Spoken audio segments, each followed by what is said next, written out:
आपको जस्ट ये समझना है कि एक आप एमबीबीएस कॉलेज में बैठे हैं और एक मेडिसिन के बारे में मैं आपको बता रहा हूँ, एक छोटा सा टॉपिक ले रहा हूँ। तो किस टाइप से डॉक्टर्स की स्टडी होती है। Good morning students. आज जो हमारा टॉपिक रहेगा वो रहेगा हाई ब्लड प्रेशर पे। हाई ब्लड प्रेशर जिसको हम हाइपरटेंशन भी बोलते हैं। हाइपरटेंशन को कम करने के लिए मेडिकल इंडस्ट्री के पास डायरेटिक्स है। डायरेटिक्स एक ऐसी मेडिसिन है जो हाइपरटेंशन को बहुत जल्दी कम कर देती है, मतलब कि हाई ब्लड प्रेशर को नॉर्मल कर देती है, कंट्रोल कर देती है। लेकिन डायरेटिक्स लेने के कुछ साइड इफेक्ट्स हैं, जैसे कि हर मेडिसिन के साइड इफेक्ट्स होते हैं उसी तरह डायरेटिक्स के भी साइड इफेक्ट्स हैं। तो इसमें जो सबसे कॉमन साइड इफेक्ट है वो है इम्पोर्टेंसी। ओके, मतलब कि इरेक्टाइल डिसफंक्शन। इसके अलावा इसमें लथार्जी, टायर्डनेस और समटाइम्स वीकनेस भी हो सकती है पर्सन को। इसके अलावा कुछ ऐसे साइड इफेक्ट्स हैं जैसे एबनॉर्मल रिदम्स। ओके, इसके अलावा जॉइंट डिसऑर्डर से रिलेटेड भी साइड इफेक्ट्स हो सकते हैं। ये नहीं तो इसके अलावा कुछ कॉमन साइड इफेक्ट्स हैं जैसे nausea, vomiting, headache and dizziness. तो ये सारे साइड इफेक्ट डायरेटिक से हो सकते हैं, लेकिन चिंता करने की कोई बात नहीं है। जैसे मोस्ट कॉमन साइड इफेक्ट है इम्पोर्टेंसी, तो इसके लिए हमारे पास मेडिसिन है इसको कंट्रोल करने के लिए, जो कि है वाइग्रा। ओके, वाइग्रा मेडिसिन लेने के भी कुछ अपने साइड इफेक्ट्स हो सकते हैं, जिसमें से पर्सन को हेडेक हो सकता है, डिजीनेस हो सकता है, रैनी नोज हो सकता है या इनडाइजेशन हो सकता है समटाइम्स। लेकिन चिंता की कोई बात नहीं है।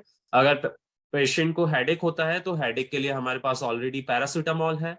तो पैरासीटामोल अगर हेड पर्सन कोई लेता है तो उसके भी कुछ कॉमन साइड इफेक्ट्स हैं, जैसे पैरासीटामोल से कॉन्स्टिपेशन हो सकता है या फिर एलर्जिक रिएक्शन हो सकता है। लेकिन चिंता करने की कोई बात नहीं है, उसके लिए भी हमारे पास अदर मेडिसिन है। अब मान लीजिए वाइग्रा से अगर किसी को इंडाइजेशन हो जाता है तो इंडाइजेशन के लिए हमारे पास जेंटेक है। जेंटेक हम पेशेंट को प्रोवाइड कर सकते हैं, लेकिन जेंटेक के फिर अपने साइड इफेक्ट्स हैं। उसमें पेशेंट को इंसोमेनिया हो सकता है, नौशिया हो सकता है, डायरिया हो सकता है या फिर कॉन्स्टिपेशन की प्रॉब्लम हो सकती है। लेकिन चिंता करने की कोई बात नहीं, उसके लिए भी हमारे पास अलग से मेडिसिन हैं। ओके, और अगर मान लेते हैं कि डायरेटिक्स लेने से किसी को एबनॉर्मल रिदम हो जाए तो चिंता करने की कोई बात नहीं, उसके लिए हमारे पास प्रॉन्स्टेल है।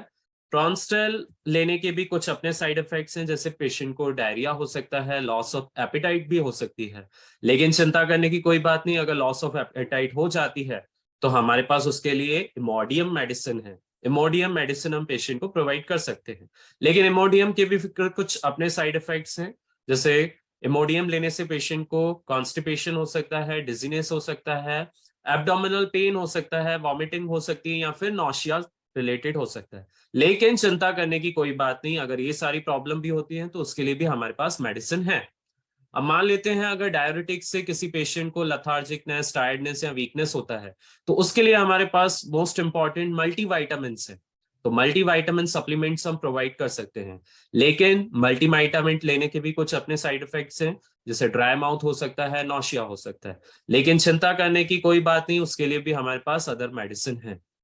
अगर डायबिटिक्स लेने से किसी को जॉइंट डिसऑर्डर हो जाता है, जॉइंट डिसऑर्डर के लिए भी हम मेडिसिन प्रोवाइड कर सकते हैं। मेडिसिन उसके लिए NSAID, मतलब कि non steroid anti inflammatory drugs हम प्रोवाइड कर सकते हैं उसके लिए। लेकिन non steroid anti inflammatory drugs के भी कुछ अपने साइड इफेक्ट्स हैं। उससे पेशेंट को स्टमक अल्सर हो सकता है।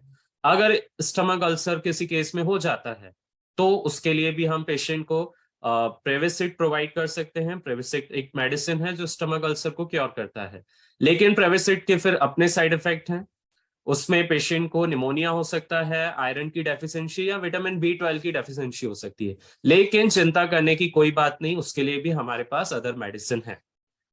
तो ये एक डेमो था कि एमबीबीएस कॉलेज में किस तरह डॉक्टर्स की स्टडी होती है, कि एक छोटी सी मेडिसिन को लेकर साइड इफेक्ट्स की चेन बनती जाती है और उससे रिलेटेड अदर मेडिसिन प्रोवाइड होती जाती है। अल्टीमेटली यहाँ पर ट्रैप कौन होता है? ट्रैप यहाँ पर वो पेशेंट होता है जो वो मेडिसिन कंज्यूम करता है, क्योंकि इतने सारे साइड इफेक्ट्स हैं किसी भी मेडिसिन के। आपको ये जो भी मेडिसिन मैंने यहाँ पर बताई है, जितनी भी मेडिसिन आप देख रहे हैं, आप गूगल में सर्च करोगे, इन सबके साइड इफेक्ट्स हैं।